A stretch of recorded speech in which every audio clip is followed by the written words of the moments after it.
Yesus Gembalaku yang baik.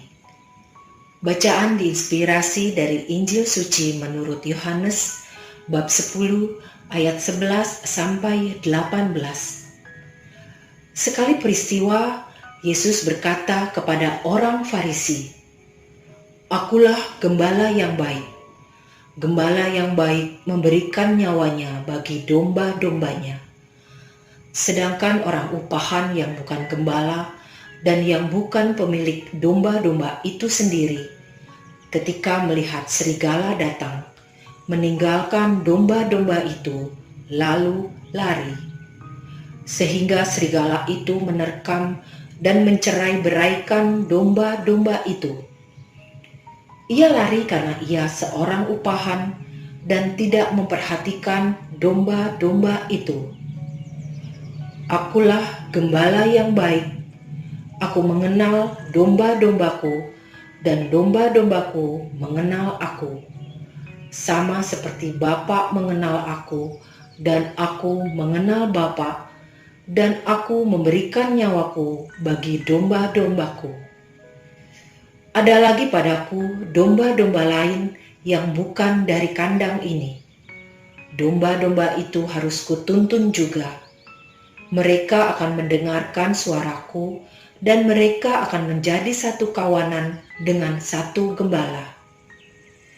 Bapa mengasihi aku, oleh karena aku memberikan nyawaku untuk menerimanya kembali. Tidak seorang pun yang mengambilnya daripadaku, melainkan aku memberikannya menurut kehendakku sendiri. Aku berkuasa memberikannya dan berkuasa mengambilnya kembali.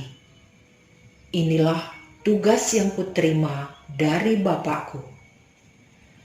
Demikianlah sabda Tuhan.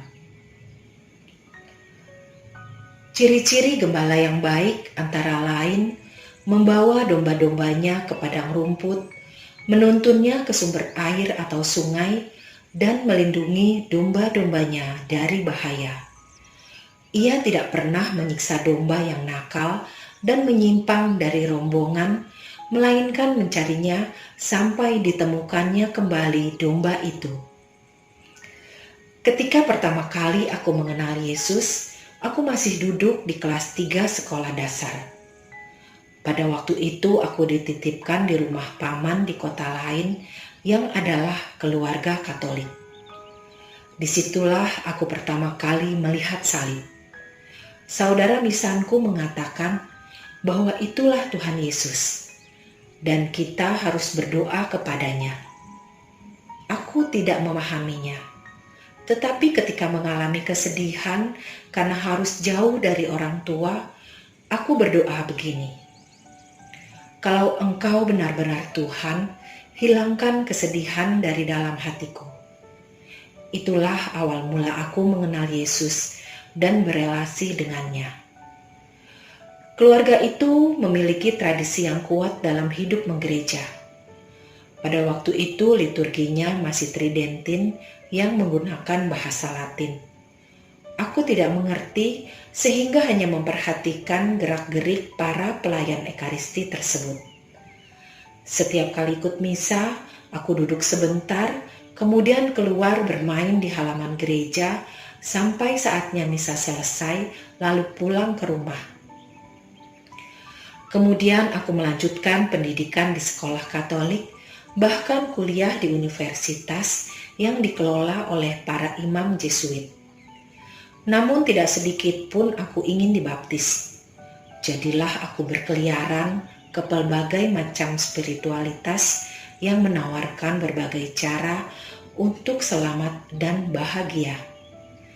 Pada akhirnya aku dibaptis secara Katolik setelah 20 tahun sejak aku mengenal Tuhan Yesus, dan 30 tahun kemudian barulah aku benar-benar menjadi jinak di hadapannya.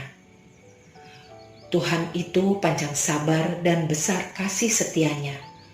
Selama 56 tahun, Ia menunggu sampai aku mau mendengar dan mengenali suaranya. Sering aku berpikir, bahkan untuk melatih seekor anjing agar menjadi jinak dan taat. Kurasa tak memerlukan waktu sampai selama itu. Ya Tuhan, jangan biarkan aku menjauh darimu. Aku percaya hanya dekat denganmu ada damai yang sejati. Engkaulah perlindungan yang kokoh bagiku dari segala bahaya dan kejahatan. Amin.